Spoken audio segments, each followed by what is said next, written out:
Un ultimatum posé par Harry met William hors de lui. Harry exige de recevoir des excuses de Charles III et de William sous peine de ne pas assister au couronnement.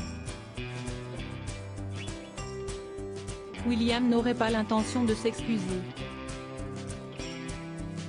Harry n'a toujours pas officiellement donné sa réponse à l'invitation de Charles III. Le temps défile à une vitesse folle dans les couloirs de Buckingham Palace où l'on prépare le couronnement de Charles III et de sa reine consort.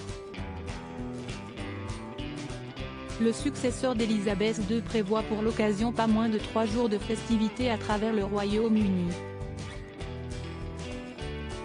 Au-delà de la cérémonie d'usage à l'abbaye de Westminster, ces réjouissances comprendront notamment un concert avec d'illustres artistes venus des 4 coins du monde.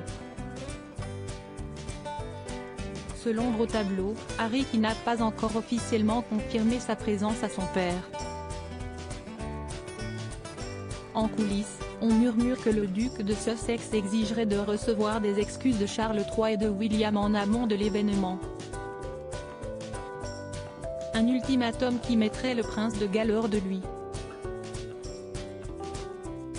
J'ai entendu dire que William n'a absolument pas l'intention de s'excuser et qu'il reste furieux, surtout en ce qui concerne la façon dont sa femme, la princesse de Galles, a été traitée, confie un proche de la famille en interview avec Mail Online.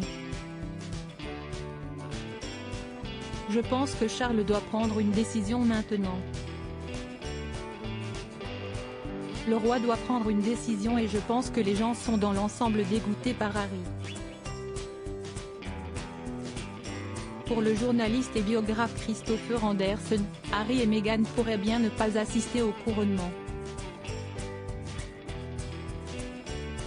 Il conclut, il est très douteux qu'il soit prêt à affronter la perspective de ce genre d'humiliation publique à nouveau, surtout le jour de l'anniversaire d'Archie, né un 6 mai, soit le jour du couronnement de son grand-père. Quand Harry et Meghan étaient hués en public en juin dernier, Harry et Meghan avaient fait le déplacement depuis les États-Unis pour assister au jubilé de la reine Elisabeth II. S'il avait été privé de balcon au premier jour des festivités, les Sussex avaient néanmoins été autorisés à assister à la cérémonie religieuse organisée à la cathédrale Saint-Paul de Londres. Un journaliste du Daily Express avait filmé l'arrivée du couple qui faisait là sa première apparition publique depuis près de 2 ans. La foule a réagi bruyamment à l'arrivée de Harry et Meghan, un mélange de huées et d'acclamations, commentait notre confrère britannique sur Twitter. Un même accueil hostile avait été réservé à Boris Johnson dont la réputation avait été entachée par le scandale du Partygate lors du confinement.